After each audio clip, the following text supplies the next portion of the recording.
శ్రీకృష్ణ పరమాత్మనే నమః. శ్రీమద్భగవద్గీత మొదటి అధ్యాయము అర్జున విషాద యోగం. ధృతరాష్ట్రోవాచ ధర్మక్షేత్రే కురుక్షేత్రే సమవేతాయుత్సవః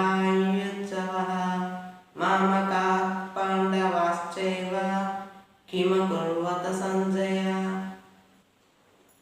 ధృతరాష్ట్రుడు సంజయుడితో అన్నాడు, సంజయ, ధర్మక్షేత్రమైన కురుక్షేత్రంలో యుద్ధం చేయడం కొరకు కూడిన నా వారు పాండవులు ఏమి చేయుచున్నారు?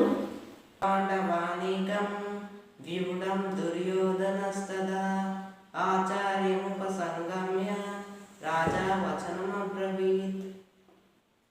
సంజయుడు ధృతరాష్ట్రునితో అన్నాడు. అప్పుడు వ్యూహంగా అమర్చబడిన పాండవ సైన్యాన్ని చూచి రాజు దుర్యోధనుడు ద్రోణాచార్యులను సమీపించి ఇట్లా అన్నాడు.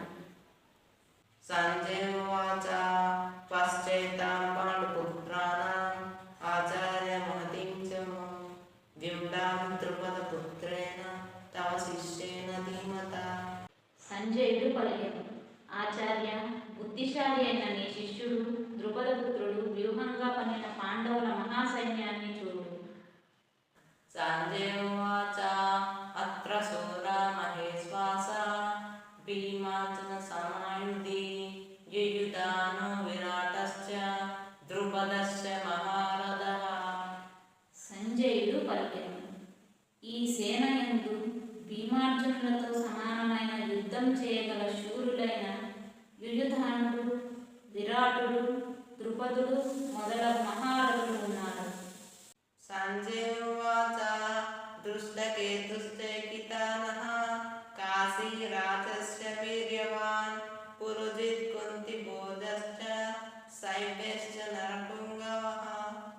సంజయుడు పలికెను, ఇచట దృష్టకేతుడు, చేకితానుడు, కాశీరాజు, పురుజిత్తు, కుంతిభోజుడు, శైవ్యుడు వంటి శూరులు కూడా ఉన్నారు. సంజయోవాచ యుధామన్యుశ్చ విక్రాంత ఉత్తమౌజాశ్చ వీర్యవాన్ సౌభద్రో ద్రౌపదేయాశ్చ సర్వ ఏవ మహారథాః. సంజయుడు పలికెను, ఈ సేన యందు పరాక్రమవంతులైన యుధామన్యుడు, ఉత్తమౌజుడు, సుభద్రాతనయుడు, ద్రౌపదేయులు వీరందరూ మహారథులే. సంజయోవాచ అస్మాకం తు విశిష్టాయే తాని బోధద్విజోత్తమా నాయకా మమ సైన్యస్య సైన్యాతం తాం బ్రవీమితే. ఓ బ్రాహ్మణోత్తమ, మన పక్షంలో ఉన్న ప్రధాన యోధుల గురించి కూడా వినుము. వీరు నాయకులుగా అత్యంత యోగ్యమైన వారు. మీకు గుర్తు కొరకు వీరి గురించి తెలుపుచున్నాను.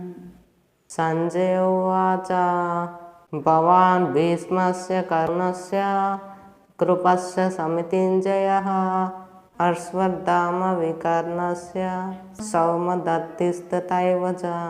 సంజయుడు పలికెను, మీరు భీష్ముడు, కర్ణుడు, కృపుడు, అశ్వత్థామ, వికర్ణుడు మరియు దత్తుని తనయుడైన భూరిష్ఠవుడు, జయద్రథుడు వీరందరూ మన సైన్యమునందు ఉన్నారు.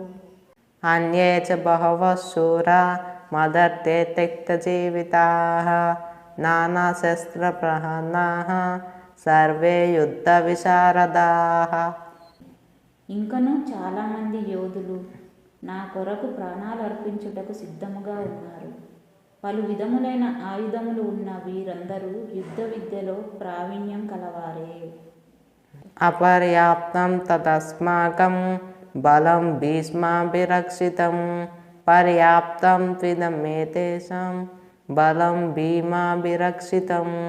మన సైనిక బలం అపరిమితమైనదిగా ఉండి భీష్మ పితామహునిచే రక్షించబడుచున్నది. కానీ భీమునిచే రక్షించబడుచున్న పాండవ సైన్యము పరిమితముగా ఉన్నది.